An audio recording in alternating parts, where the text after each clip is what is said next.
Assalamualaikum warahmatullahi wabarakatuh. Oke teman-teman Teknika Muda, yang tadi itu adalah penutupan opening ceremony, di mana sekarang kita memasuki pada rangkaian inti acara mata Fakultas Teknik tahun 2021. Mungkin ada baiknya kita di sini membimbing kalian untuk jargon ya mungkin dulu ya. dong, ya Oke, pastinya. saya bakalan pimpin untuk jargonnya. Masih ingat kan pasti teman-teman? Oke, mungkin lebih baik kita contohin dulu ya. Boleh. Mata Teknik 2021. Teknika Muda membangun sinergi bangsa. Mungkin seperti itu gerakannya, cuman yang sering kalian lihat di story-story IG, story-story ya dalam story IG Mataf Teknik pasti sering kan ya, kita udah kita setiap hari juga selalu mengingatkan. Jadi mungkin kita coba lagi ya, sekali lagi sama teman-teman. Mungkin teman-teman bisa sekaligus memperagakan gerakan dari yang udah kita contohin tadi. Oke, kita coba sekali lagi ya. Boleh? Oke, bareng ya. Mataf Teknik 2021. Teknika Muda membangun sinergi bangsa. Terima kasih teman-teman. Oke, kembali lagi di sini bersama kami. Pastinya kalian ingat sama kita dong. Di sini kita menemani teman-teman Teknika Muda semua di kegiatan Mataf pada hari ini. Oke, bagaimana persiapan teman-teman untuk materi selanjutnya nih? Jangan lupa ya dipersiapkan untuk alat tulisnya, untuk faktor-faktor yang menunjang kalian dalam rangkaian Mataf Teknik tahun ini. Oke, menyinggung video yang tadi, itu tadi adalah video pembukaan. Gimana? Seru kan pastinya? Oke teman-teman, jadwal selanjutnya kita langsung aja perkenalan lembaga kemahasiswaan.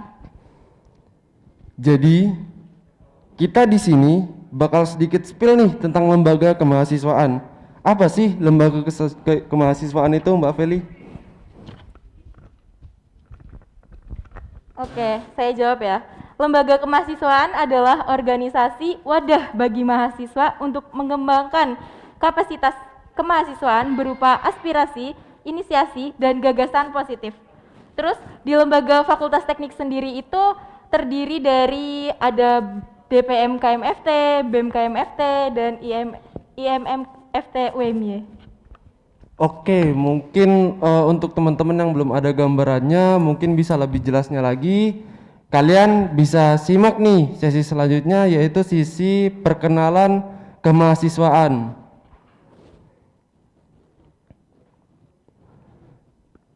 Oke, teman-teman bisa silahkan menikmati. Simak videonya ya.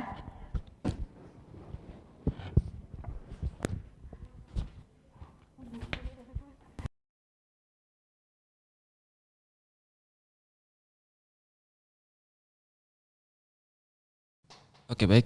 Assalamualaikum warahmatullahi wabarakatuh. Waalaikumsalam. Perkenalkan, nama saya Muhammad Idris Ramadan Al-Mutahir. Di sini saya sebagai moderator MC pada untuk kesempatan podcast. Di sini saya berbicara dengan narasumber dari DPM Fakultas Teknik Universitas Muhammadiyah Yogyakarta. Mungkin baiknya kita kayaknya sebelumnya jargon dulu ya Bang ya. Oh iya. Mataf Teknik 2021. Teknika Muda membangun sinergi bangsa. Oke. Baik, sini Bang. Mungkin Abang bisa sedikit sharing-sharing lah tentang organisasi DPM itu nanti seperti apa, terus tentang fungsionalnya nanti seperti apa, terus mungkin nanti selama kegiatannya nanti seperti apa. Mungkin ada baiknya kita kayak memperkenalkan diri dulu nih Bang, supaya kita lebih dekat satu sama lain ya Bang ya. Mungkin Abang bisa perkenalkan diri dulu Bang. Oke. Perkenalkan, nama saya Muhammad Jirki Aprasya, bisa dipanggil Jirki. Saya menempuh program studi Teknik Elektro angkatan 2019 dan saya di sini diamanahi sebagai Ketua Komisi 1 di DPM Fakultas Teknik Universitas Muhammadiyah Yogyakarta. Kalau Masnya? Kenalan? Kita kenal lebih dekat lagi ya Bang? Iya. Kalau nama saya Muhammad Idris Ramadan Al-Mutahhir Mas. Kebetulan saya di sini program studi teknik sipil angkatan 2020. Ya. Mungkin bisa lah Abang sedikit sharing-sharing tentang teman-teman teknika muda nanti terkait apa sih pengertian dari DPM itu sendiri Bang? DPM itu ya mungkin dari awal ya. Ya. DPM itu adalah singkatan dari Dewan Perwakilan Mahasiswa, yang dimana DPM itu kalau teknika muda ini taunya waktu di SMA atau SMK itu seperti MPK gitu loh. Dan kalau di pemerintahan kita sendiri DPM itu gerakannya seperti DPR. Ya mungkin secara umumnya seperti itu. Mungkin bisa jelasin lebih jelas. Mungkin kan kita kenalnya kalau selama SMA kan DPR itu sebagai pengawas atau enggak pertimbangan dari nanti ketetapan MPR atau enggak pemerintahan pusat. Iya. Mungkin Abang bisa lebih jelasin lagi terkait DPM nanti mengawasi siapa atau enggak nanti sejauh apa gitu loh geraknya di dalam fakultas. Oke. Jadi DPM Fakultas Teknik ini adalah organisasi yang bergerak di bidang legislatif yang ranahnya di mana mereka itu mengawasi kinerja maupun pengawasan terhadap Badan Eksekutif Mahasiswa atau BEM. Dan DPM itu sendiri juga salah satu organisasi yang menjunjung aspirasi mahasiswanya. Jadi DPM itu orang yang memperjuangkan aspirasi mahasiswa. Aspirasi ya? Iya.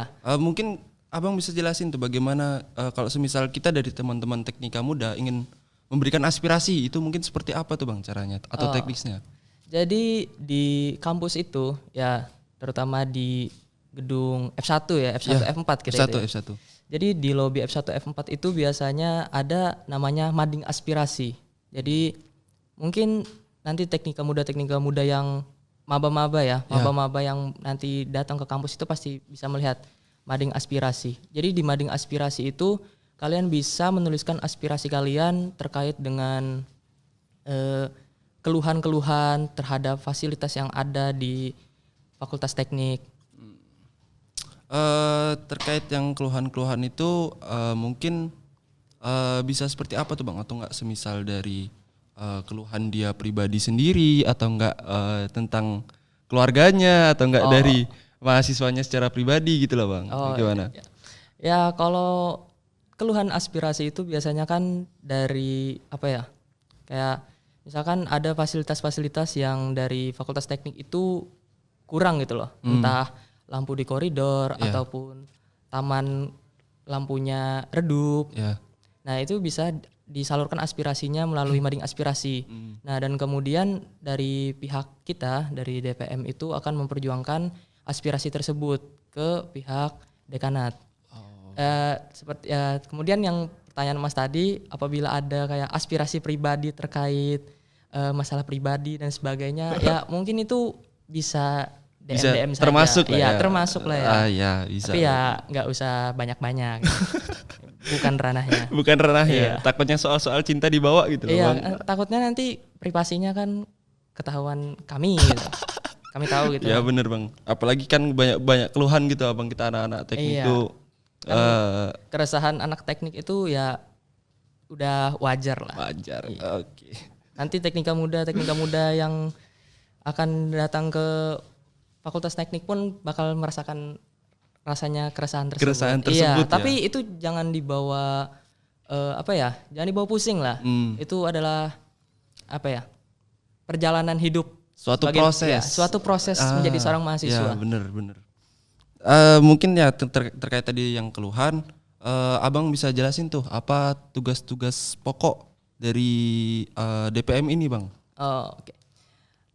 Tugas pokok dari DPM itu sebenarnya karena ranahnya di legislatif ya. Jadi ranah di legislatif itu artinya kan kita membuat kayak semacam peraturan atau perundang-undangan dan kemudian melakukan pengawasan.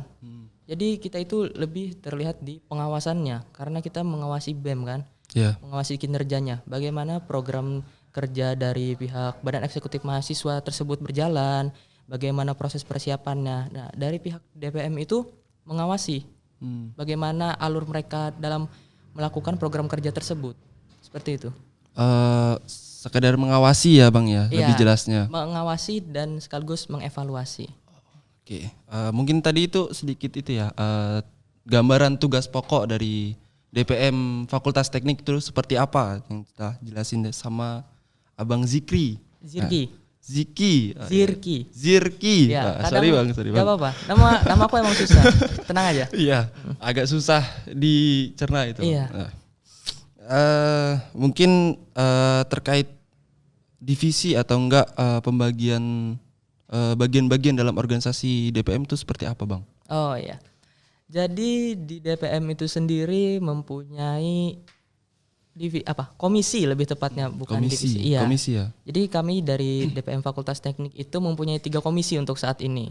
Komisi pertama yaitu komisi legislatif, itu bertugas untuk membuat aturan-aturan yang ada di Fakultas Teknik, kemudian melakukan pengawasan terhadap BEM. Ya. Kemudian yang kedua ada komisi 2 yaitu komisi eksternal. Komisi eksternal ini bekerja sama dengan DPM yang ada di fakultas lainnya, maupun itu dari fakultas kedokteran, ekonomi, bahasa, dan kemudian dia juga bekerja sama dengan Dewan Perwakilan Mahasiswa yang ada di pusat, maupun dari luar UMY ataupun dalam UMY. Jadi mereka yang menampung kerjasama antar DPM. Kemudian komisi yang terakhir yaitu komisi 3. Komisi 3 itu adalah komisi advokasi. Yaitu menyuarakan aspirasi mahasiswa seperti yang saya tadi kita jelaskan ya. Termasuk aspirasi keresahan. Termasuk di komisi 3 berarti ya. Iya. Mungkin kan teman-teman teknika muda sudah sedikit ada gambaran tadi tuh Bang. Mungkin Abang bisa jelasin nih bagaimana kalau semisal teman-teman teknika muda nanti ingin masuk dalam kepengurusan DPM itu nanti seperti apa Bang? Oh iya, tapi sebelum itu mungkin saya bakal jelaskan sedikit soal staff. Jadi di DPM Fakultas Teknik ini membuka lowongan staff magang ya. Staff magang kepada para maba-maba yang baru yang nantinya akan berkuliah di UMY khususnya di Fakultas Teknik. Kita akan membuka namanya itu staff DPM. Jadi untuk masuk staff DPM itu adalah persyaratannya itu kalian yang baru, maba-maba yang baru, kemudian yang penting itu niatnya sih. Iya, niatnya. Karena ketika ada niat maka performa kita untuk bekerja itu semakin bersemangat gitu. Iya benar Bang. Nah, jadi untuk yang tahun pertama, tahun-tahun maba itu kadang mereka masuk staff terlebih dahulu untuk mengenal lebih dalam bagaimana sih kerja DPM di Fakultas Teknik, apa sih yang mereka lakukan seperti itu. Nah, kemudian untuk pembukaan anggota di DPM sendiri itu kita melakukannya dengan cara delegasi. Ya, jadi kan di Fakultas Teknik sendiri mempunyai 4 himpunan kan, 4 program studi gitu. Jadi dari keempat program studi itu memberikan delegasi mereka gitu loh.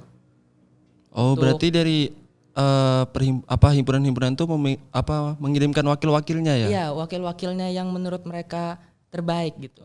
Ya. Jadi misalkan saya dari elektro kan. Saya ingin menjadi delegasi DPM untuk tahun depan misalkan seperti itu. Ya, saya harus meminta perizinan dulu terhadap himpunan saya gitu loh, bahwa saya ingin melanjutkan naik ke DPM. Mungkin itu tadi sedikit penjelasan ya teman-teman. Iya, itu sedikit penjelasan. Terkait cara masuk kita kalau semisal kita benar-benar niat pengen di DPM tuh tadi yang seperti yang Abang jelaskan ya. Iya. Untuk sisanya ya mungkin niat dan kegigihan. Karena yang memang berorganisasi itu kita harus mempunyai niatnya terlebih dahulu. Baru yang lainnya akan menyusul seperti semangatnya, Iya. kemudian inisiatifnya dalam berorganisasi seperti apa. Karena dalam organisasi sendiri pun itu bukan membatasi pergerakan kita sebagai mahasiswa gitu loh. Iya. Jadi ketika kita menjadi seorang mahasiswa ya kita harus aktif gitu. Kita harus aktif berorganisasi guna mencari relasi. Ya, benar Bang. Mungkin sedikit gambaran aja ya terkait relasi itu sebenarnya penting dalam fakultas teknik tersebut, entah itu nanti sebagai membantu tugas kuliah kita, penunjang kuliah kita, terus tentang gambaran kita nanti teknik itu seperti apa. Nah, itu mungkin relasi itu penting lah untuk di fakultas tersebut. Mungkin aku ada sedikit kata-kata nih Bang. Iya, silakan. Setiap organisasi itu tentunya memiliki tujuan masing-masing, tapi pilihlah organisasi yang paling sesuai dengan passion dan cita-citamu. Iya, benar sekali. Benar. Terkait relasi ya, jadi relasi itu bukan hanya kita berelasi dengan teman, bukan. Ya. Jadi relasi itu akan sangat berguna ketika di ranah kampus. Terkait dengan kerjasama dan sebagainya gitu loh. Apalagi kan relasi itu sangat penting buat di dunia kerja. Ya, benar Bang. Jadi relasi kita membangun relasi sekarang gitu dengan ikutnya berorganisasi, selain menambah soft skill kita juga menambah relasi kita buat kedepannya. Agar ketika kita sudah lulus nanti, sudah bekerja nanti, kita mempunyai banyak teman dan itu mempermudah kita untuk mencapai masa depan masing-masing. Benar sekali Bang. Mungkin kalau semisal kita mereka tuh bisa menjadi perantara kita, semisal nanti kita mau masuk kerja atau enggak, ya mungkin lebih gampangnya kalau semisal mereka udah dapat kerja duluan, mungkin mereka bisa membantu kita dalam Iya, dunia kerja tersebut. Benar Ya. sekali seperti itu. Mungkin Abang bisa sedikit menceritakan nih tentang kegiatan apa sih yang ada di dalam DPM itu, Bang? Oh iya. Jadi kegiatan di DPM itu sendiri selama satu periode ini lumayan banyak yang terlaksana, seperti kerjasama antar fakultas yang ditangani oleh Komisi 2.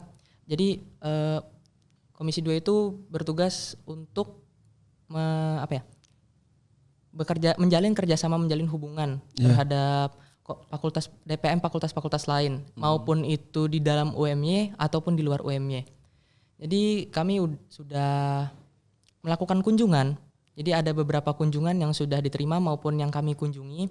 Itu yang saya ingat Fakultas Bahasa, Visipol, dan kemarin ada teman jauh kita dari Sumba. Dari Sumba, Bang? Iya, dari Sumba, DPM. DPM Teknik Universitas apa, tapi dia dari Sumba gitu. Dari Sumba? Iya, dari Sumba, jauh gitu loh, teman jauh iya, kita. Iya, teman jauh. Jadi untuk Komisi 2 ya seperti itu. Kemudian dari Komisi 3 sendiri untuk pekerjaan yang mereka lakukan yaitu mengumpulkan aspirasi-aspirasi yang ada dari mahasiswa teknik. Khususnya kan sekarang lagi pandemi gitu loh. Jadi kayak mungkin dari mahasiswa Fakultas Teknik pun resah kayak. Ya, benar.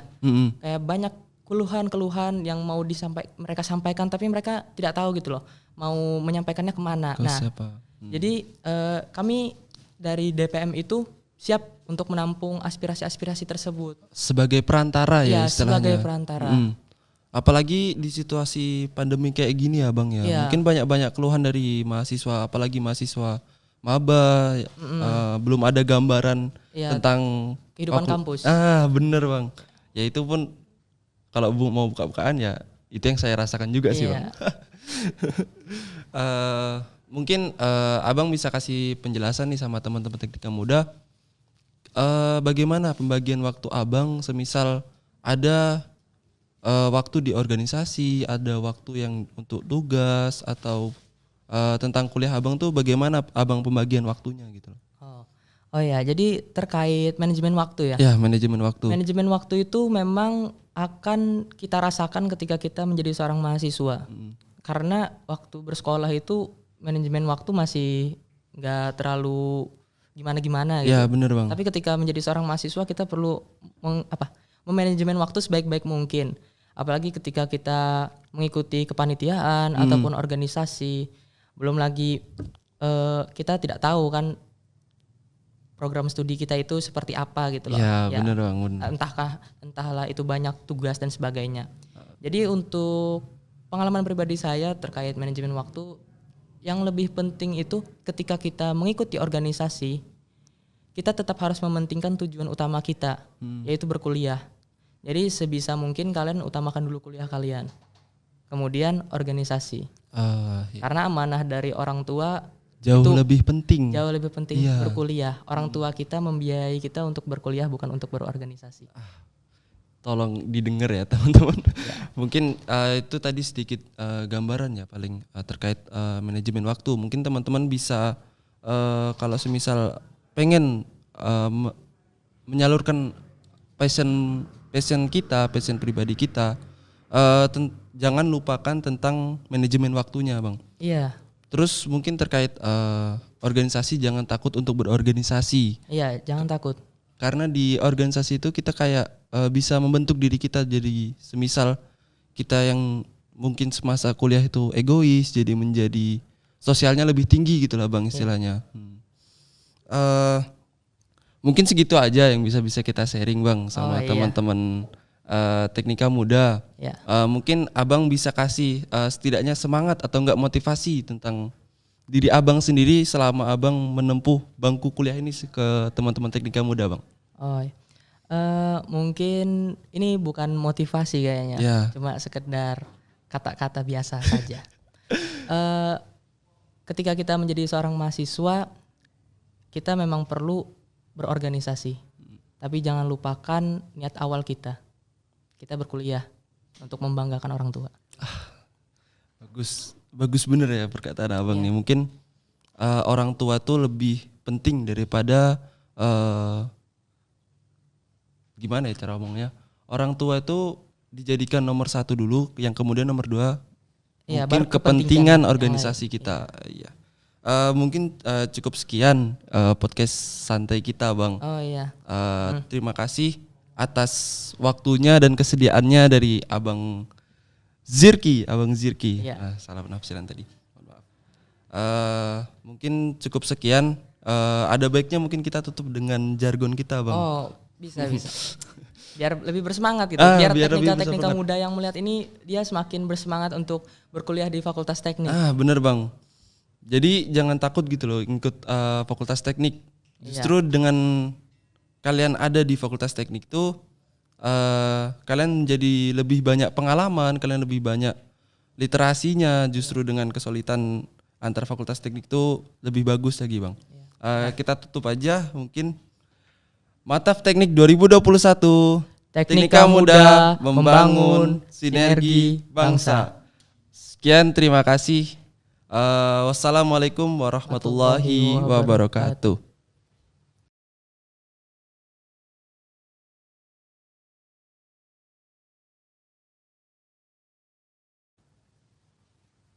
Oke, assalamualaikum warahmatullahi wabarakatuh. Halo teman-teman Teknika Muda, selamat datang di rangkaian Mataf Teknik 2021. Sebelumnya perkenalkan, saya Emma Artanti dari Teknik Sipil 2019. Saya di sini nggak sendiri, sama teman saya Mas Alfi yang sangat spesial pada hari ini. Boleh perkenalan dulu Mas? Halo teman-teman Teknika Muda, perkenalkan nama saya Muhammad Alvin Putra Vanda dari Teknik Elektro 2018. Kebetulan teman-teman mahasiswa Fakultas Teknik mempercayai saya sebagai gubernur mahasiswa pada periode 2020-2021. Wah, mantap sekali. Apa kabar Mas? Alhamdulillah baik Mbak Emma. Wes, mantap. Terima kasih. Oh iya Mas, di situasi kayak gini lagi sibuk ngapain nih Mas? Untuk lagi situasi pandemi kayak gini ya, sebenarnya untuk situasi pandemi ini kita kan lebih banyak ke kegiatan yang online. Nah jadi beberapa persiapan kegiatan online, kita mempersiapkan beberapa proker dan persiapan untuk kegiatan-kegiatan lainnya, jadi masih ada rapat-rapat. Oh gitu.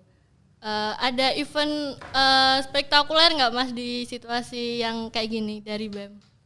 Untuk event ya, event secara garis besar selama satu periode ini kan kita udah di ujung periode juga. Jadi udah banyak event-event besar yang kita laksanain baik itu secara offline maupun online.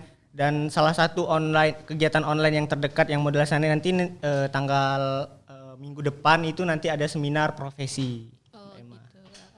Kalau boleh tahu seminar profesi itu apa sih Mas? Jadi seminar profesi itu merupakan seminar yang yang sebuah seminar merupakan wadah yang diberikan untuk teman-teman mahasiswa, terutama teman-teman mahasiswa Fakultas Teknik untuk lebih mengenal gitu. Ketika mereka lulus dari jenjang S1 nanti, mereka itu jejak pekerjaan nanti mereka kemana gitu, arah mereka menuju tujuan mereka setelah S1 itu gimana gitu, apa pekerjaan yang bisa mereka dapatkan gitu. Contohnya garis besarnya seperti itu, seminar profesi. Wah, mantap sekali nih. Jadi nggak boleh ketinggalan dong, Ya, teman-teman. harus dong. Teman-teman mahasiswa Fakultas Teknik harus ikut seminar profesi. Oke. Sebelum kita membahas lebih jauh lagi nih Mas, BEM sendiri itu tuh organisasi apa sih Mas kalau boleh tahu? BEM sendiri ya. Jadi teman-teman mahasiswa Fakultas Teknik, teman-teman Teknika Muda, di Fakultas Teknik itu sendiri ada beberapa lembaga yang dinaungi oleh Fakultas Teknik. Terutama 3 lembaga Fakultas Teknik itu ada BEM, Badan Eksekutif Mahasiswa, kemudian ada DPM, Dewan Perwakilan Mahasiswa, kemudian ada IMM atau Ikatan Mahasiswa Muhammadiyah. Jadi BEM itu sendiri merupakan salah satu lembaga yang ada di Fakultas Teknik yang bergerak di ranah eksekutif atau sebagai eksekutor dari pelaksanaan aspirasi mahasiswa. Oke. Di BEM sendiri tugas sama fungsinya khususnya di lingkungan teknik itu apa sih Mas? Oke, untuk tugas dan fungsinya sendiri ya memang. Nah, secara garis besar BEM itu sendiri merupakan sebuah lembaga eksekutor atau eksekusi. Jadi ketika semua aspirasi itu udah dirangkum oleh dari DPM, teman-teman dari DPM ataupun dari teman-teman BEM itu mendapatkan aspirasi langsung dari mahasiswa, maka tugas secara langsung Badan Eksekutif Mahasiswa itu yaitu menjalankan aspirasi mahasiswa tersebut dan menjadi wadah tempat mahasiswa ini baik berkembang secara akademik maupun non-akademik. Selain membantu ataupun menjadi wadah, Badan Eksekutif Mahasiswa Fakultas Teknik ini juga bergerak di bidang sosial dan kemasyarakatan. Jadi kebermanfaatan keorganisasian kita di dalam BEM ini tidak hanya dalam lingkup fakultas maupun dalam lingkup mahasiswa, tetapi diharapkannya juga berharap untuk masyarakat di lingkungan sekitarnya. Jadi begitu Mbak Emma. Jadi teman-teman maba nih jangan sampai cuman kuliah pulang ya dong. Mas. Harus memiliki prospek yang baik lah selama perkuliahan. Jangan sampai kita tuh hanya fokus dalam satu yang bahkan kita tidak jelas gitu. Kadang belajar pun nggak niat, kadang mengikuti keorganisasian belajarnya lupa. Jadi harus seimbang gitu, balance. Ya betul sekali, karena sebuah ilmu itu kita nggak cuma dapat dari bangku kuliah saja ya bener. Mas. Kita perlu organisasi untuk mengembangkan potensi yang ada di dalam diri kita juga. Di BEM sendiri itu ada berapa divisi atau dinas sih Mas? Terus tugas-tugasnya itu apa aja? Oke, di BEM sendiri ya. Jadi setiap periode ataupun setiap tahunnya BEM itu memiliki ciri khas dinas dan bironya masing-masing.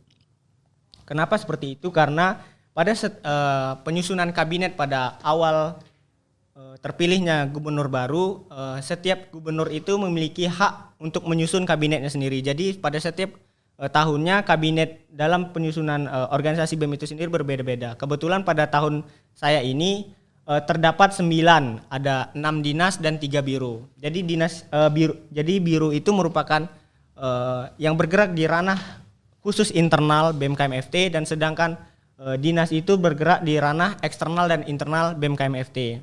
Jadi yang pertama itu ada Biro SDM atau Biro Sumber Daya Mahasiswa.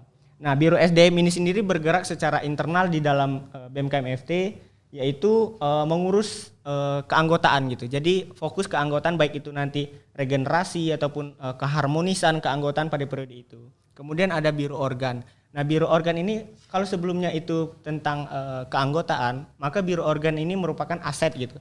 Aset ataupun dokumen-dokumen yang ada di Sekre atau Sekretariat BMKM-FT. Jadi lebih ke barang-barang atau benda mati. Nah, kemudian ada Biro Danus. Jadi Biro Danus ini sendiri merupakan biro yang bekerja atau yang bergerak di ranah untuk menunjang dari segi keuangan BMKM-FT. Jadi ketika BMKM-FT itu menjalankan sebuah program kerja ataupun sebuah agenda dan terjadi kemungkinannya kekurangan dana atau apa. Jadi dari danusan ini bisa menutup untuk keuangan itu sendiri.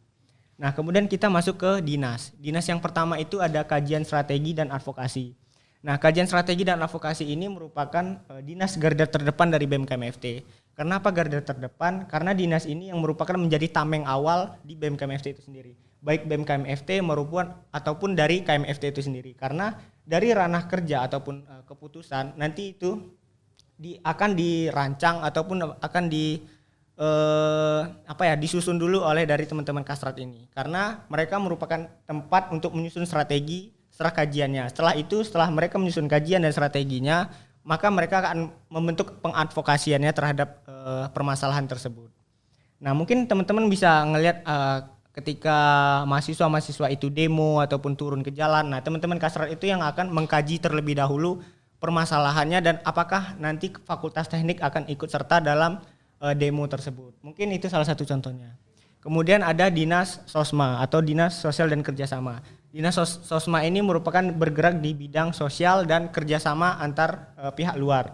Jadi kegiatan sosial ataupun kegiatan yang berhubungan langsung dengan masyarakat itu dilakukan oleh teman-teman Sosma. Begitu pula dengan kegiatan kerjasama, baik itu kerjasama secara MOU ataupun kerjasama hanya sekedar antar lembaga, itu dilakukan oleh teman-teman Sosma. Kemudian ada PKM atau pengembangan kreativitas mahasiswa. Nah, dinas ini merupakan dinas yang digunakan untuk menjadi wadah tempat mahasiswa yang khususnya non-akademik ataupun secara di bidang keolahragaan dan di bidang kesenian. Jadi baik itu klub-klub olahraga maupun klub-klub seni, nah itu diwadahi oleh teman-teman dari PKM. Kemudian ada TKK atau Teknologi Kajian dan Keilmuan. Nah, Teknologi Kajian dan Keilmuan ini hampir sama dengan Kastrat dan PKM. Kalau Kastrat, mereka mengkaji soal isu ataupun dalam lingkungan sekitar yang sedang hangat dibahas di lingkungan sekitar itu, baik itu secara masyarakat ataupun mahasiswa. Nah, sedangkan kajian di dalam TKK ini kajian secara keilmuan, jadi secara akademik. Jika PKM tadi merupakan non-akademik, maka TKK ini merupakan akademiknya. Jadi baik itu nanti penelitian atau apa, jadi itu teman-teman TKK yang bakal mengadakan kegiatan ataupun agendanya. Terus kemudian ada Persminfo atau Pers Media dan Informasi. Jadi teman-teman Persminfo ini merupakan dinas yang bergerak di ranah di bidang media. Jadi bagaimana mereka memanfaatkan media sosial, bagaimana mereka mengenalkan atau membranding BMKM FT ataupun KMFT-nya itu sendiri. Nah, disitulah teman-teman Persminfo yang bergerak gitu. Jadi semua media ataupun poster ataupun banner, jadi teman-teman Persminfo yang merancangnya di sana. Kemudian ada Dinas Keagamaan. Dinas Keagamaan ini yang terakhir, jadi Dinas Keagamaan ini merupakan dinas yang dikhususkan untuk teman-teman mahasiswa Fakultas Teknik untuk dapat meningkatkan keilmuannya dalam agama gitu. Dalam agama Islam, bagaimana cara penerapannya dan bagaimana teman-teman dari teman-teman Dinas Keagamaan ini untuk mengajak teman-teman mahasiswa Fakultas Teknik untuk meningkatkan keilmuannya dalam agama Islam. Seperti itu, Mbak Emma. Iya, baik. Jadi BEM ini tidak hanya mengurusi satu ini aja ya, Mas, satu lembaga saja ya. Banyak. Iya, baik.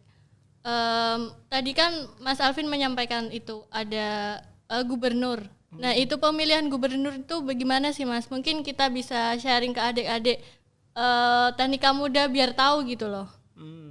Mungkin kita sharing-sharing pengalaman aja ya teman-teman teknika muda. Jadi di Fakultas Teknik itu sistem pemilihannya itu menggunakan kongres ataupun musyawarah. Jadi dalam kongres tersebut kita menjalankan beberapa pleno gitu. Nah, dalam rangkaian kegiatan kongres itu di akhir kongres maka ada di sana itu pemilihan gubernur. Nah, untuk waktu zaman saya waktu itu dulu pemilihan gubernur itu sendiri ada di pleno terakhir atau pleno 4. Nah, gubernur itu sendiri merupakan seseorang yang dipercaya oleh teman-teman mahasiswa Fakultas Teknik untuk mampu atau mengemban amanah untuk memimpin BMKM FT ataupun pengambilan keputusan tertinggi di ranah keorganisasian di Fakultas Teknik nantinya.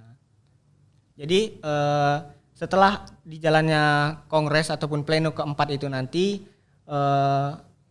keanggotaan BEM yang telah menjalankan satu periodenya dan minimal pada saat pendaftaran calon gubernur itu sudah minimal semester 4 ataupun sudah masuk ke semester 5, maka boleh mencalonkan sebagai calon gubernur gitu Mbak Emma. Oke. Wah, berarti ini luar biasa sekali ya Mas, organisasi BEM ini. Jadi adik-adik maba tuh harus kepo nih gimana caranya masuk BEM ya kan Mas? Ya. Kalau boleh tahu syaratnya gimana sih Mas masuk organisasi BEM tuh? Syarat masuk organisasi BEM ya, yang penting siap untuk berkorban. Kenapa siap untuk berkorban? Karena pada saat kita menjalankan amanah, maka kita harus bersiap untuk berkorban waktu, berkorban tenaga, berkorban pikiran. Karena di saat itulah kita mendapatkan sebuah hal yang tidak dapat dirasakan oleh orang lain gitu. Karena tidak semua orang bisa mengikuti kegiatan BEM, tetapi semua orang bisa melakukan kegiatan yang seperti orang-orang lain lakukan gitu. Nah, oleh karena itu kegiatan di BEM itu merupakan tempat atau orang-orang bisa mengembangkan soft skill mereka lah gitu, baik itu mereka nanti berbicara di depan umum atau mereka bagaimana cara mereka berpikir kritis ataupun bagaimana mereka membentuk sebuah forum, berbicara dalam forum, tata krama, sopan santun. Nah, disitulah mereka belajar banyak hal gitu. Oleh karena itu kenapa tidak semua orang bisa masuk dalam organisasi BEM. Yang penting ketika teman-teman Teknika Muda ini masuk organisasi BEM, teman-teman harus siap dengan semua hal yang telah teman lakukan gitu, baik itu tenaga, pikiran ataupun lainnya. Wah, di samping itu semua itu juga sangat bermanfaat ya Mas untuk Ya. kita ke depannya. Buat masa depan kita tentunya ketika kita di dunia pekerjaan tuh kita udah nggak kaget lagi lah ya istilahnya. Selain itu ada nggak sih Mas apa aja kegiatan-kegiatan atau event yang diselenggarain sama BEM tuh? Jadi kegiatan ya, kegiatan keorganisasian BEM itu sendiri bergerak di 3 ranah sebenarnya. Yang pertama itu ada mahasiswa, yang kemudian ada ranah sosial dan ranah isu politik. Nah, jadi ranah kemahasiswaan itu sendiri bagaimana caranya BEM itu sendiri merancang program kerja ataupun agendanya untuk mewadahi apa sih aspirasi mahasiswa ini sendiri. Jadi beberapa kegiatannya seperti kegiatan Portek atau Pekan Olahraga Teknik, itu merupakan kegiatan olahraga yang ada di Fakultas Teknik yang menjadi sebuah perlombaan antar prodi yang ada di Fakultas Teknik. Jadi memperlombakan baik itu nanti ada futsal, ada sepak bola, ada badminton dan lainnya. Nah, kemudian ada aksi aksen. Nah, aksi aksen ini sendiri merupakan perlombaan seni yang ada di Fakultas Teknik, baik itu perlombaan band ataupun perlombaan puisi ataupun perlombaan lainnya. Terus kemudian ada banyak seminar akademik gitu. Entah itu nanti seminar nasional ataupun seminar-seminar akademik yang lainnya. Terus kemudian ada juga ranah sosialnya. Ranah sosialnya bekerja seperti kegiatan donor darah ataupun sebelum pandemi ini kami punya nama kegiatan namanya itu Bina Desa atau BINDES. Nah, dalam kegiatan Bina Desa itu sendiri kami turun langsung ke desa untuk bergerak secara kemasyarakatan, bagaimana caranya kami bisa untuk membantu gitu, mengembangkan desa ini sehingga desa ini bisa menjadi sebuah desa yang mandiri gitu. Jadi kami mensurvei beberapa desa yang emang terlambat lah secara modernisasinya. Jadi listrik masih kurang ataupun air bersihnya kurang. Jadi disitulah kami bergerak secara kegiatan sosial, bagaimana kami jadi dilakukan itu selama 1 periode. Jadi 1 periode itu kami fokus dalam desa itu, dan apabila dalam 1 periode itu desa itu masih belum bisa dilepas juga atau belum bisa mandiri, maka masih berlanjut di periode selanjutnya sampai desa itu udah bisa mandiri. Nah, baru mungkin mencari desa yang lainnya. Itu salah satu kegiatan waktu kami sebelum pandemi. Karena pandemi ini jadi kegiatan itu ditiadakan pada periode ini. Jadi ketika nanti setelah selesai pandemi, insya Allah bakal dilanjutkan lagi di periode selanjutnya. Nah, terus juga kalau misalnya pembahasan soal isu politik. Jadi isu politik itu sendiri pembahasannya mengenai keadaan apa sih yang sedang hangat atau sedang dibicarakan pada baik itu mahasiswa ataupun lingkungan masyarakat. Entah itu nanti pembahasan tentang kebijakan pemerintah ataupun itu nanti kebijakan kampus. Jadi teman-teman dari BEM ini sendiri yang bakal membahas dan mewadahi teman-teman untuk berdiskusi gitu. Jadi melakukan kajian, melakukan diskusi kecil lah dengan teman-teman mahasiswa Fakultas Teknik, baiknya gimana ini apa keputusan kita dari Fakultas Teknik gitu. Nah, jadi seperti itu Mbak Emma. Jadi BEM ini tidak hanya mengurusi mahasiswa kita saja ya Mas. Jadi juga bermanfaat untuk negara, untuk masyarakat umum juga kayak gitu. Wah sayang sekali ya Mas kalau maba ini sampai nggak join gitu ke Harus BEM. dong, harus join. Banyak banget kegiatan yang ada di BEM. Jadi kita itu kegiatan di BEM itu selain hanya fokus di fakultas saja ya, tetapi kita juga berhubungan langsung dengan teman-teman himpunan. Jadi kita berkomunikasi langsung dengan teman-teman himpunan, bagaimana kita menjaga keharmonisan di fakultas teknik. Jadi kita tetap menjaga hubungan baik dengan teman-teman himpunan gitu. Jadi ada keselarasan di dalam fakultas teknik itu sendiri, karena kita fakultas teknik dikenal dengan kekeluargaannya gitu. Jadi kekeluargaan kita itu sangat kuat gitu Mbak Emma. Iya. Bisa ini ya Mas, ada slogan kita tuh teknik solid ya Mas. Iya, teknik solid. Iya. Mungkin ada yang mau disampaikan lagi Mas untuk adik-adik maba kita berbagi ilmu buat adik-adik teknika muda nih. Jadi teman-teman teknika muda ya, mungkin teman-teman teknika muda saat ini waktu ketika memasuki sesi baru dalam hidupnya, jadi dari kehidupan siswa ataupun kehidupan SMA masuk ke kehidupan jenjang perkuliahan ataupun sebagai mahasiswa. Jadi teman-teman harus ingat bahwa kalian itu merupakan seorang yang sangat dibutuhkan oleh negara dan bangsa gitu. Kenapa sangat dibutuhkan? Karena jika tidak ada kita, siapa lagi penerus pemimpin bangsa ini nantinya. Oleh karena itu kita di sini untuk digunakan dalam kegiatan perkuliahan ini, karena tidak semua siswa ataupun orang yang sudah lulus dari SMA itu bisa masuk ke jenjang perkuliahan. Nah, oleh karena itu kalian merupakan orang-orang yang termasuk beruntung dan diberi kepercayaan untuk bisa mengembangkan baik itu pemikiran kalian, baik itu pengalaman kalian di perkuliahan ini. Jadi jangan hanya saja kalian itu berkutik di dalam buku, kalian bolak-balik buku saja, terus kemudian dari mungkin perkuliahan online sekarang, jadi kalian buka laptop aja, buka tutup laptop, cuman kegiatan online gitu aja gitu.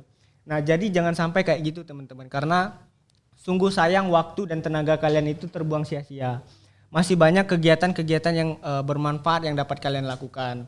Jadi termasuk di BEM itu sendiri merupakan tempat ataupun wadah teman-teman sekalian untuk membantu mengembangkan kemampuan dan pengalaman kalian.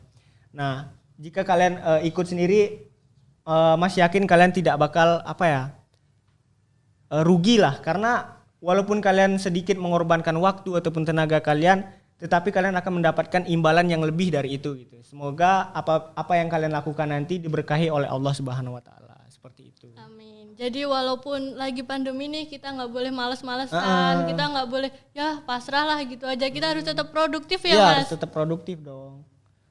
Buat adik-adik maba nih Mas, kalau mau kepo tentang BEM bisa cari info di mana nih Mas? Untuk dari media sosial BEM KMC sendiri, nanti teman-teman boleh cek di IG atau Instagram, ada namanya BEM FT UMY. Nanti teman-teman boleh cek di sana beberapa kegiatan ataupun yang di-share di sana. Nanti teman-teman boleh cek juga siapa aja sih pengurus-pengurus BEM pada saat periode ini. Mungkin itu sih.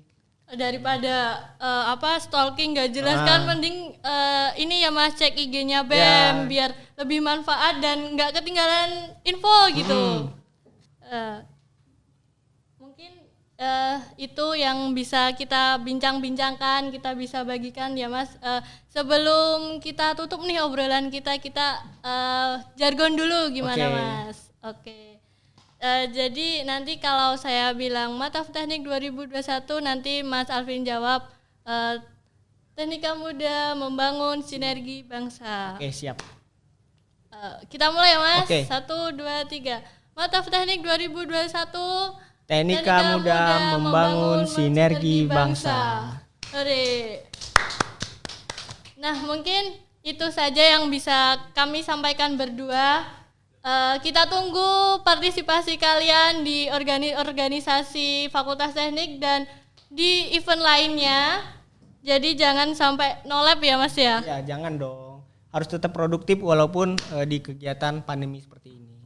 Ya, oke. Jadi saya selaku moderator dari obrolan kita santai pada hari ini ya Mas. Saya Emma Artanti, mungkin banyak salah dan kekurangannya mohon maaf. Kami berdua pamit undur diri. Wassalamualaikum warahmatullahi wabarakatuh. See you. See you.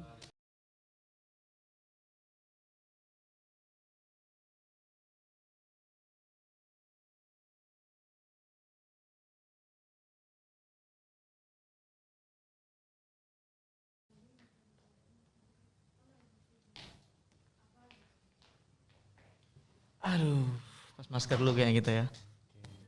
Aman ini, udah aman, jaga jarak.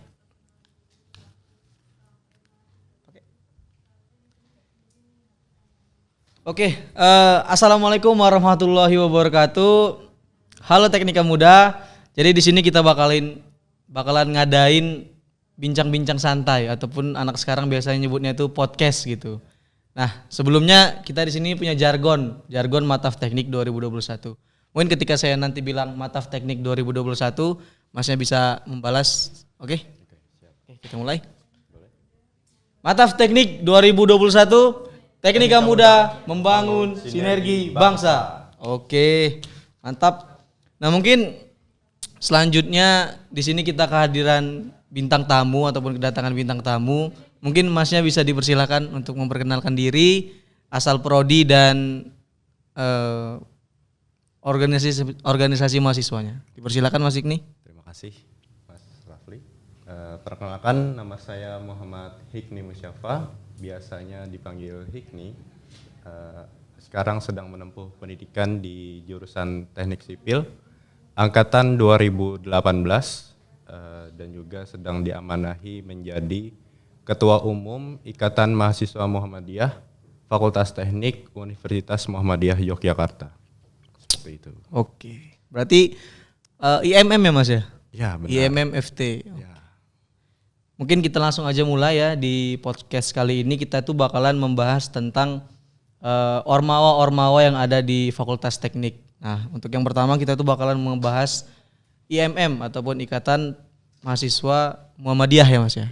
Mungkin tadi sudah memperkenalkan diri serta Mas Hikni juga sudah menyebutkan asal ormawanya. Selanjutnya mungkin penjelasan secara singkat ataupun nanti boleh secara detailnya juga Mas mengenai IMM ini Mas. Mungkin dipersilakan Mas Hikni. Oke, IMM ya, atau yang mungkin bisa dibilang Ikatan Mahasiswa Muhammadiyah, itu merupakan salah satu organisasi otonom yang berada di bawah Persyarikatan Muhammadiyah, dan hadirnya IMM itu sebagai bentuk perwujudan melebarkan sayap dakwah Muhammadiyah di ranah kampus atau mahasiswa itu sendiri. Oh, oke. Berarti kalau dari kegiatan-kegiatannya itu banyak juga berarti yang menyebarkan dakwah kayak kajian atau segala macam gitu Mas Hikni. Ya, seperti itu. Oke, nah mungkin itu penjelasan secara singkat mengenai IMMFT ataupun Ikatan Mahasiswa Muhammadiyah. Nah, mungkin selanjutnya tuh teman-teman ini mungkin penasaran, apalagi mahasiswa baru ini Mas Hikni, mengenai tugas dan fungsi dari Ikatan Mahasiswa Muhammadiyah ini Mas Hikni. Mungkin Mas Hikni bisa menjelaskan secara singkat. Dipersilakan Mas. Berbicara tentang IMM, dan kita ketika ingin mengenal sebuah organisasi, kita perlu tahu dulu tujuan dari organisasi tersebut apa gitu. Nah, untuk tujuan IMM itu sendiri mengusahakan terbentuknya akademis Islam yang berakhlak mulia dalam rangka mencapai tujuan Muhammadiyah. Dan juga dalam mencapai tujuan tersebut, IMM berlandaskan ada dua landasan gerak. Yang pertama yaitu trikoda, dan kemudian ada trilogi. Nah, di dalam trikoda itu merupakan sebagai kemampuan yang perlu dimiliki seorang kader. Jadi kita menyebutnya pengurus yang ada di IMM itu kader. Nah, terus ada trilogi. Kalau trilogi ini ranah gerak IMM itu. Nah, seperti itu Mas. Oke, nah mungkin kalau di trilogi tadi ada ranah gerak ya Mas ya. Nah, mungkin Mas Hikni bisa memberikan contoh ya enggak sih? Oke, kalau di trilogi itu kan ada 3 poin. Jadi ada keagamaan, ada kemahasiswaan, dan kemasyarakatan. Jadi kita ada bergerak dalam 3 ranah ini. Misal contoh dalam keagamaan kita ada membuat kegiatan yaitu BTA. Jadi kita membantu para kader untuk bisa belajar bersama tentang bagaimana sih baca tulis Al-Quran. Dan juga kita juga mengadakan TPA.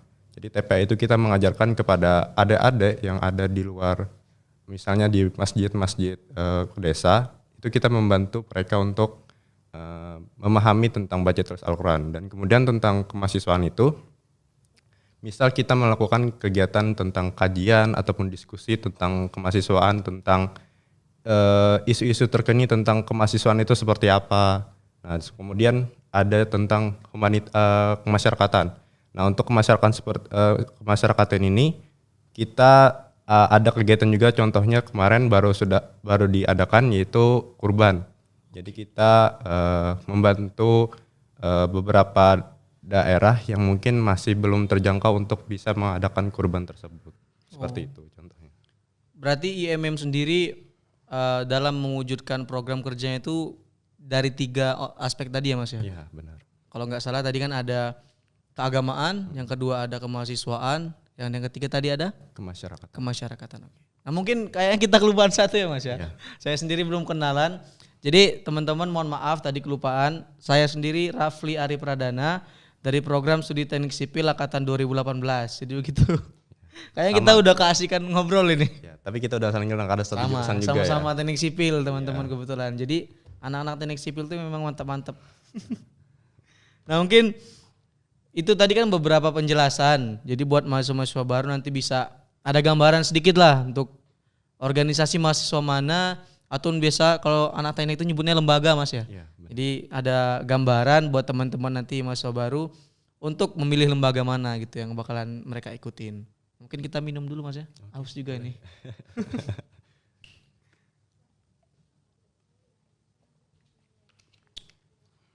Oke. Nah lanjut mungkin aku punya beberapa pertanyaan lagi Mas. Mungkin ini pertanyaan-pertanyaan juga yang ingin diketahui oleh maba-maba, mahasiswa baru kita yang mungkin saya wakilkan. Jadi pertanyaan selanjutnya itu ada divisi apa aja sih Mas yang ada di organisasi IMM ini? Mungkin beserta fungsinya kalau bisa dijelaskan oleh Mas Ikni. Oke. Jadi khususnya di MMFT itu sendiri ada 8 bidang. Yang pertama yaitu bidang organisasi, itu fungsinya untuk mengurus internal organisasi di komisariat itu. Kemudian ada bidang kader, itu untuk memformulasikan bagaimana perkaderan itu berjalan. Kemudian ada bidang RPK atau bisa dibilang riset dan pengembangan dan keilmuan. Nah itu untuk meningkatkan kapasitas keilmuan dari kader sendiri dan juga untuk bisa mendapatkan melakukan riset-riset yang berbasis dengan data seperti itu. Terus kemudian ada bidang hikmah. Untuk bidang hikmah ini kita melihat bagaimana kondisi masyarakat sekarang dengan dibenturkan dengan berbagai hal, misal dengan keperpolitikan, dengan sosialnya seperti apa, dan menanggapi isu-isu terkini sekarang itu seperti apa sih. Nah, terus ada bidang TKK. Karena di MM itu kan kita tadi ada poin tentang keagamaan. Nah itu fokus bidangnya diampuh oleh bidang TKK atau Tablik Kajian dan Keislaman. Dan kemudian ada bidang SPM atau Sosial Pemberdayaan Masyarakat. Nah ini yang mengampuh salah satunya tadi kegiatannya kurban, yaitu bagaimana kita bisa bersosialisasi dengan masyarakat dan bisa mengetahui keluh kesah mereka itu seperti apa dan bisa membantu mencari solusi yang bisa mereka dapatkan. Kemudian ada Ekowir. Ekowir ini kita fungsinya untuk membangun kemandirian ekonomi yang ada di komisariat dan juga bisa mewadahi kader-kader yang berminat untuk di bidang kewirausahaan. Dan yang terakhir itu bidang media dan komunikasi atau Medcom. Nah ini menjadi fungsional juga karena saat pandemi ini kita juga perlu memasifkan media ya. Benar. Jadi fungsionalnya sangat vital ya di tubuh IMM itu sendiri. Seperti itu. Oh berarti dari penjelasan Mas Ikni tadi ada 9 ya? 8. 8. Oh, ada 8. Berarti kalau dari penjelasannya tadi kayaknya IMM ini benar-benar mewadahi semuanya kayak Mas ya. Mulai dari sosialnya, terus tadi ada Medcomnya ya, media komunikasi. Jadi bisa menjadi narahubung lah buat teman-teman maba, apalagi yang angkatan 2020 kan, yang kebetulan belum sempat untuk melaksanakan kuliah secara offline. Mungkin itu salah satu pertanyaan yang paling banyak ditanyain sih Mas. Ya. Mungkin kita lanjut ya Mas, jadi ada beberapa pertanyaan lagi. Selanjutnya itu Mas Igni coba jelaskan kegiatan apa aja yang ada di organisasi IMM ini, baik kegiatan internal ataupun eksternalnya. Mungkin dipersilakan Mas. Oke, berbicara tentang kegiatan, salah satunya tadi yang sudah saya sebutkan tadi, ada beberapa kegiatan yang dilakukan IMM itu. Misal ada kajian-kajian, terus diskusi, dan juga saat ini IMM itu juga sedang mengadakan sebuah event besar dari IMMFT sendiri, yaitu Sekolah Insinyur Muda atau bisa dibilang SIM. Nah ini adanya SIM itu kita ingin memberikan kesempatan kepada para anak-anak teknik ataupun calon-calon insinyur, karena melihat sebagaimana insinyur itu kita nggak bisa lagi hanya bermodalkan materi-materi yang ada di kelas-kelas kuliah saja, tapi banyak sudut pandang lain yang bisa kita dapatkan bagaimana insinyur itu nanti ke depannya, entah itu nanti dibenturkan dengan sosial ataupun lingkungan ataupun budaya sekalipun gitu. Dan juga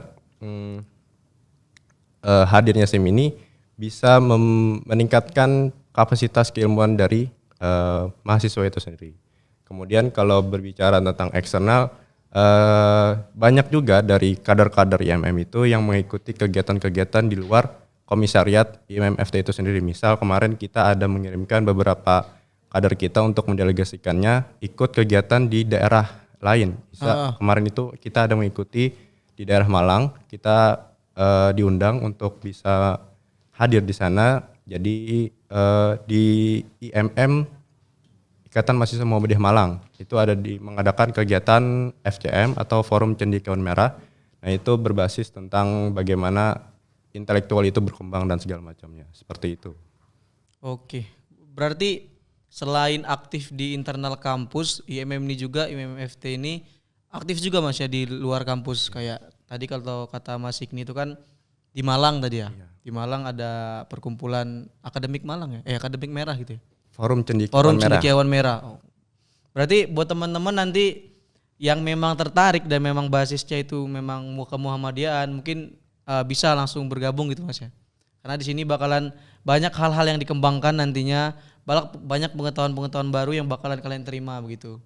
Nah mungkin ini pertanyaan terakhir. Nah mungkin ini agak panjang mungkin penjelasannya Mas.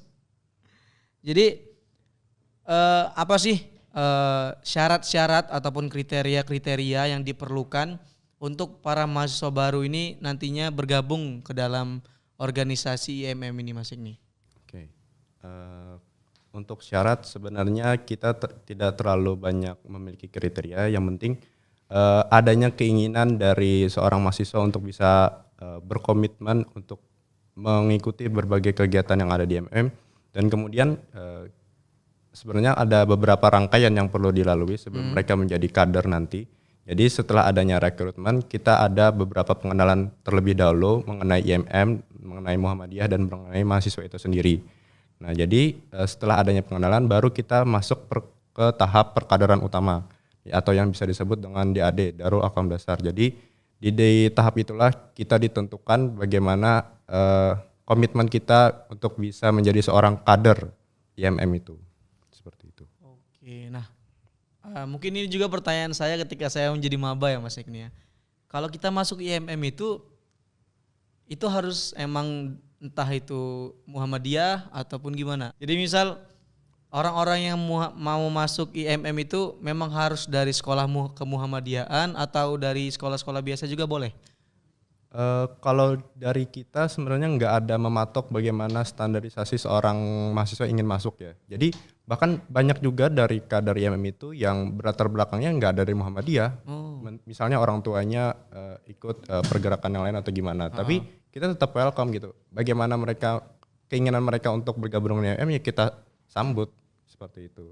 Oke, berarti IMM sendiri bisa dibilang sangat welcome terhadap semuanya Mas ya. Nah, mungkin ini pertanyaan dari saya pribadi sih Mas Igni. Mas Igni ini kan sudah 2 periode ya di IMM, apa 3 periode? Alhamdulillah saat ini sudah 3 periode. Sudah 3 periode. Nah mungkin bisa dikasih kayak pengalaman-pengalaman apa sih, pengalaman-pengalaman positif, suka duka yang udah Mas Hikni lewatin selama masuk di IMM ini. Mungkin sekadar kita sharing kepada teman-teman mahasiswa baru. Dipersilakan Mas. Oke, mungkin saya sedikit bercerita bagaimana saya berproses di IMM itu ya. Jadi pertama keinginan saya menjadi seorang kader IMM itu berangkat dari orang tua saya juga karena mereka juga aktif di organisasi Muhammadiyah, dan kemudian saya juga berada di kampus UM-nya dan mendukung untuk adanya bisa bergabung dengan IMM, maka saya tertarik untuk bergabung dengan IMM. Kemudian hal apa sih yang bisa kita dapatkan di IMM? Sebenarnya banyak hal. Jadi misal ketika kita nanti menjadi seorang mahasiswa, bagaimana sih seorang mahasiswa itu sebenarnya? Karena kebanyakan mahasiswa kan yang kita pahami kita tentang belajar bagaimana kita fokus untuk kuliah di kelas-kelas gitu. Tapi sebenarnya kesempatan menjadi seorang mahasiswa itu harus kita manfaatkan dengan baik, karena perlu kita explore bagaimana kemampuan mahasiswa itu. Karena momen inilah kita bisa terbuka untuk berbagai hal.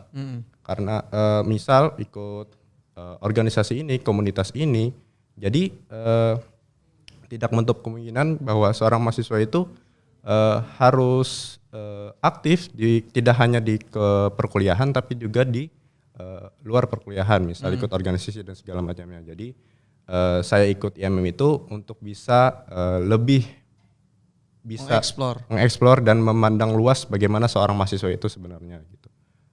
Terus kalau pengalamannya mungkin banyak ya pengalamannya, tapi mungkin salah satunya yang saya sangat berkesan yaitu mengikuti salah satu kegiatan juga, yaitu bisa dibilang itu ada salah satu kegiatan di daerah Sukoharjo. Saya kemarin ke sana, itu saya mengikuti kegiatannya sekitar karantina 2 minggu. Di sana kita berdiskusi, berdialektika, bertukar pikiran tentang pola pikir seseorang bagaimana, terus membahas tentang pendapat-pendapat dari berbagai pemikir atau filsuf seperti itu. Nah, itu hal yang mungkin paling berkesan untuk saya gitu, karena itu pertama kalinya saya ikut suatu kegiatan karantina 2 minggu. 2 minggu. Iya, seperti itu Mas. Nah, mungkin teman-teman para mahasiswa baru nantinya itu bisa bisa paham akan apa yang disampaikan oleh Mas Hikni.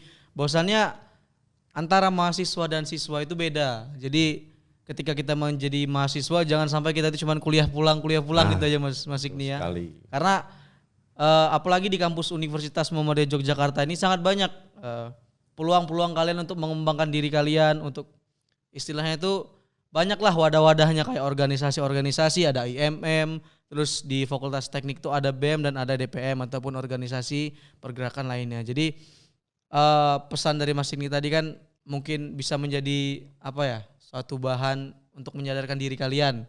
Enggak hanya untuk para mahasiswa baru, mungkin buat teman-teman yang sudah masuk ke semester tua masih ada waktu untuk kalian memanfaatkan ruang-ruang yang ada di Universitas Muhammadiyah Jakarta ini. Ada hal yang mau disampaikan lagi Mas Hikni sebagai penutup?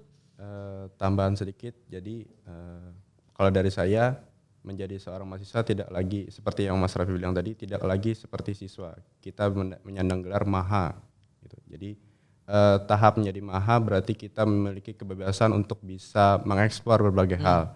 Jadi manfaatkan kesempatan ini, jangan menutup diri dan tetap semangat untuk berkuliah, tetap fokus dengan tujuan utama kalian juga di sini. Terima kasih, itu aja. Oke, nah mungkin itu aja ya perbincangan singkat kita ataupun podcast kita sama Ketua Ikatan Mahasiswa Muhammadiyah. Nah mungkin kita tutup Mas Hikni. Jadi kita nanti menutupnya dengan sebutan kita untuk para mahasiswa baru ini yaitu Teknika Muda. Jadi nanti kita bisa say bye gitu dengan Teknika Muda. Nah mungkin itu aja teman-teman yang bakalan nonton ini nanti. Saya Rafli Ari Pradana selaku pewawancara ataupun moderator dari podcast kali ini, dan saya Muhammad Hikni Musyafa.